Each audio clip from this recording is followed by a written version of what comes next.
Fala, nação alvinegra de Parque São Jorge, estamos de volta. Agora vai fazer mais um react do lateral esquerdo, possível lateral esquerdo do Corinthians na próxima temporada. Hugo Ferreira, tem 26 anos, está no Goiás e o contrato se encerra em 2023. Vamos analisar muitos pontos aqui da parte ofensiva, da parte defensiva, comparar com os nossos atuais laterais para entender mais ou menos qual é a característica deste jogador, mas peço a vocês, antes de mais nada, que curtam esse vídeo, compartilhem se possível, se inscrevam no canal, ativem a notificação, vamos que vamos. Mas antes de mais nada, antes de entrar na vida do Hugo Ferreira no Campeonato Brasileiro, que é o objetivo deste vídeo, queria trazer para vocês o histórico dele, né? O Hugo Ferreira até 2020 estava no CRB. A sua melhor temporada em número de jogos foi essa temporada, 41 jogos em toda a sua temporada, diferentemente do que acontece no Campeonato Brasileiro, mas fez 41 jogos, 1 gol e 4 assistências, sendo que a maioria dessas assistências foram no Campeonato Goiano ou na Copa Verde, 2 no Goiano, 1 na Copa Verde. Lembrando também que a segunda melhor temporada dele é 2021 com 25 jogos, 2 gols e 1 assistência. Veja, não é um jogador que tem uma carreira de muitos jogos, é um jogador que geralmente fica na reserva dos times que representa.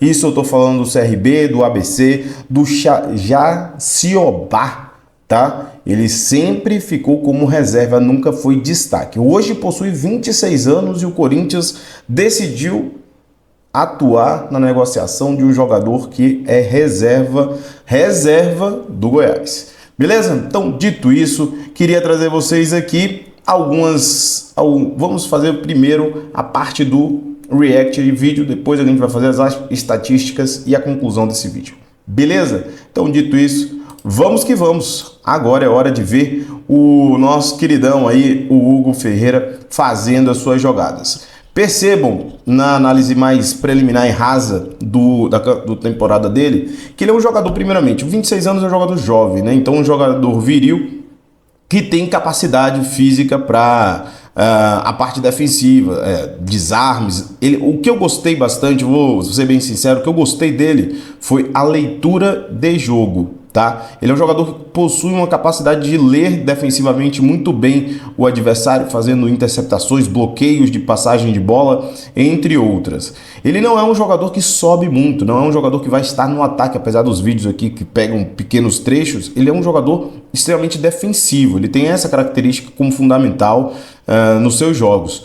E obviamente, dependendo também do time que ele joga, né? Até agora eu não vi nenhum grande jogo espetacular do Hugo, mas temos que fazer uma pequena ponderação. Ele fez um golaço contra o nosso rival São Paulo, o único gol desta temporada, né? Um gol Puskás, digamos assim, e uma assistência também nessa temporada, no Campeonato Brasileiro. De resto, é um jogador extremamente, como vocês podem ver, de grande interceptação, desarmes, etc. Não é um cara que vai chegar muito para um cruzamento perfeito, um jogador que consiga, de certa forma, iniciar jogadas ofensivas com precisão, coisa que ele não consegue, tá? Ele não é um jogador preciso em cruzamentos. Mas, de qualquer maneira, temos um jogador novo dentro dos limites, digamos assim,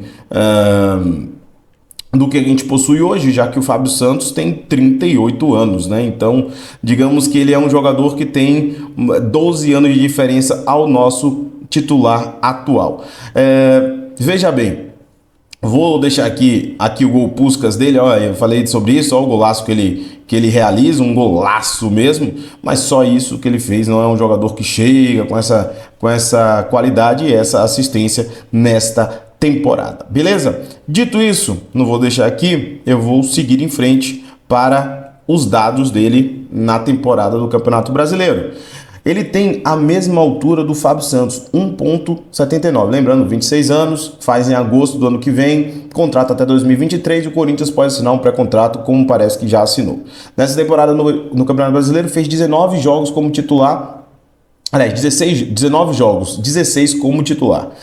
Fez um gol, uma assistência, chances criadas, ele teve 2, né? Passes certos por jogo, ele tem uma média aqui interessante de 20 passes. Para lateral esquerdo ofensivo é pequeno, para lateral defensivo, ou seja, a estrutura tática do Goiás é bem razoável, né? O percentual não é tão bom, que é 73%, eu vou mostrar isso mais à frente. E passes certos no terço final que eu falo para vocês, é um jogador que não vai muito à frente. Então o percentual de passes é pequeno, 11, quase 12 ali de passes na parte final, ou seja, chegando à linha de fundo para tentar algum tipo de jogada. E aí se demonstra também nos passes longos, que ele tem ali 42% e cruzamentos certos. Isso daqui vai surpreender muita gente em relação ao Fábio Santos, mas eu vou explicar mais para frente, tá? Então cruzamentos certos ele tem 26%, é um bom percentual, tendo em vista que ele faz 0,6 no geral, na média, digamos assim. É um cara que não vai chegar muito à linha de fundo, tá bom? Por outro lado, a gente tem a parte defensiva do Hugo Ferreira. Tudo que eu falei, parte defensiva, tem que ser levado em consideração. Ele tem boa interceptação de 1.1, desarmes por jogo de 1.6, ele recupera muito, ele é um jogador jovem, né? Ele tem esse vigor, ele tem essa capacidade de recuperar bolas, muito superior, inclusive, ao nosso titular. Dribles sofridos, aí você vê que tanto o seu vigor e posicionamento físico também, posicionamento técnico, né? Tático, ele impossibilita que ele sofra também muitos dribles, então é 0.3, isso aí é muito importante. Cortes por jogo, demonstra sua capacidade de também fazer os cortes no jogo. Então assim, esses são os números que demonstram que ele tem uma capacidade defensiva muito boa, tá? Dentro das necessidades que a gente vai ver lá pra frente, tá bom? Dito isso, e aí eu vou para a última tabela, que é exatamente a comparação entre os três. Eu quis trazer para vocês os principais que eu entendo ser compatíveis com um jogador moderadamente tanto ofensivo quanto defensivo. E vejam que eu fiz aqui quem foi melhor em cada item que eu considerei um pouco mais elevado. Veja, no Campeonato Brasileiro, o Fábio Santos foi o que mais jogou. O Bidu também teve 17 como titular, o Fábio Santos 17 como titular, são 34 jogos, né, para ressaltar.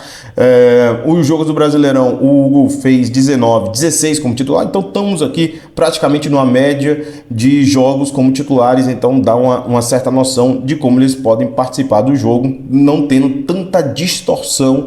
Por exemplo, se alguém tivesse 34 e o outro tivesse 16, isso aí seria uma pequena distorção no campeonato, mas demonstra que talvez o Hugo Ferreira é um jogador, por exemplo, o Bidu é um reserva e o Hugo Ferreira também é um reserva. Estamos talvez contratando um reserva do Goiás para fazer composição do nosso elenco e isso me preocupa bastante. Nos gols, o Fábio Santos, claro que vai estar à frente, é o batedor oficial do Corinthians, de certa forma, nos pênaltis, então faz jus a esse número, 4 gols do Fábio Santos. O Hugo tem o Bidu não tem assistência. Eu coloquei em vantagem por conta do número de jogos, né? Então quanto menor o número, assistência melhor, então é uma vantagem para o Hugo Ferreira, que não sobe tanto, e o Fábio Santos também não é um jogador de subir tanto. Praticamente essa comparação vai ser Hugo Ferreira e Fábio Santos, tá? E eu vou explicar por quê. Chances criadas, também o Hugo Ferreira criou mais, 2 do que Bidu e Fábio Santos, que não criou nenhuma. Passes certos por jogo. Aqui eu queria ressaltar o seguinte: o Fábio Santos dá muito passe. Muitos desses passes também são na área atrás da linha de meio de campo. Então fez elevar bastante esse número. Ele tem 15 no seu campo de defesa, né? E na parte ali também fiz uma consideração na parte final. Então fiz o por jogo e na parte final, e ele levou vantagem e empate, na verdade, com o Bidu na questão do jogo pelo percentual, mas em parte do terço final ele levou vantagem em relação ao Bidu. Veja que o Hugo Ferreira não tem nem tanta participação em passes e muito menos tem no terço final. E ainda mais, em relação aos outros dois, ele perde no percentual, ou seja, na precisão, na qualidade, no refinamento. Ele já tem 26 anos, tá? Nos passes longos, claro, um jogador que não sai muito precisa ou dar passes curtos ou passes longos, não vai sair da linha defensiva. Então, quando o time é bem apertado, ele tem um percentual muito maior. E também vale destacar, né? Ele está aqui com o Bidu muito próximo, né? E aí o percentual dele vence por conta do número superior ou ali por próximo, digamos assim, tá? Dito isso, a gente tem aqui cruzamentos certos, e aí o Bidu leva muita vantagem. Ele tem um por jogo, digamos assim, certão, né? Então, assim, por uma média.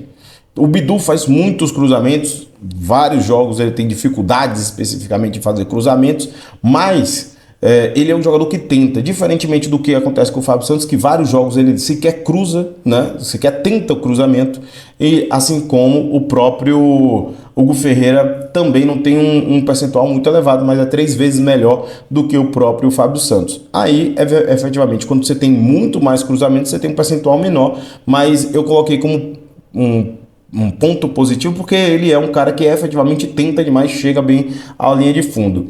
Por outro lado, interceptações, vence o Bidu. O desarme por jogo, como eu disse, é um jogador defensivo, ele vence os outros dois. E olha que o Bidu vence o Fábio Santos também, desarme por jogo 1.1 contra 1.0, isso aí é uma média. As bolas recuperadas, o Bidu é elevadíssimo, 5.1 em relação ao Hugo Ferreira, que é 3.9, e o Fábio Santos perde também nesse setor. Dribles sofridos por jogo, aí vence o Hugo Ferreira, logo atrás o Bidu. Percebam, o Bidu vem com a média, talvez em números, melhor do que todos os outros dois, mas com o número absoluto, eu estou colocando para o Hugo Ferreira. Cortes por jogo, 2.7, 1.9, 2.1. Bidu, segundo colocado. Então o Fábio Santos vem perdendo de todos os dois concorrentes. Disputas de bolas vencidas, Bidu vence, 4.4. Duelos ganhos no chão, Bidu vence, 3.1, e isso bem por cima dos outros dois. Duelos aéreos, aí vence pela altura, o Hugo Ferreira tem 1.79, o Bidu tem 1.72. E perda de posse de bola, aí a gente tem o Fábio Santos, que é um cara mais seguro, joga mais na parte de trás. No terço final ainda tem bom passe, mas geralmente é um passe menos vertical e mais horizontal, enquanto o Bidu é um passe mais vertical, assim como o Hugo Ferreira é mais horizontal também, e a perda aqui nesse caso é muito alta. Lembrando que o Hugo Ferreira gosta de passes longos e aí também faz uma perda de bola muito maior. Beleza? Então aqui estão praticamente todos os dados compilados assim de melhores capacidades de cada jogador. Eu só queria dizer o seguinte para vocês. Acho uma contratação ruim do Corinthians, porque estaríamos deixando o Fábio Santos no sentido de um jogador defensivo, tá? Para trazer o mesmo jogador um pouco mais jovem. Só que esse jogador não tem um agregado nada na sua carreira para dizer que ele vai ser um jogador efetivamente essencial para o Corinthians. Eu, por exemplo, não acho que o Corinthians terá a segurança de ter o Hugo Ferreira numa semifinal, numa quarta de final de uma Copa do Brasil, caso seu titular, seja o Bidu ou seja outro jogador, possa estar ausente por lesão ou suspensão. Eu não sei se eu teria essa segurança com o Hugo Ferreira. Um jogador reserva do Goiás, será que é essencial ao Corinthians? Essa pressa para contratar um reserva do Goiás é essencial ao Corinthians? Tenho minhas dúvidas, beleza? Então eu decretaria que essa seria uma contratação desnecessária no âmbito do Corinthians, pela grandeza do Corinthians, pelo um jogador tão abaixo da crítica, digamos assim. Não é um destaque do Goiás, não é um destaque do campeonato. O Corinthians buscou um destaque que estava com o contrato se encerrando. Estamos buscando o reserva do Goiás. Dito isso, não contrataria. Mas e você? Contrataria o reserva do Goiás para tentar a titularidade no Corinthians? Comenta que eu quero saber, deixando aí, claro, sua curtida no vídeo, sua inscrição no canal, ativação aí para próximos reacts e compilados de informação que eu vou trazer para vocês com certeza na próxima, mais embasado. Gostaram desse formato? Comenta também que eu quero saber. Forte abraço, aqui é sangue no olho, tapa na orelha e vamos para a próxima. Eyes in the sky, gazing far into the night. I raise my hand to the fire.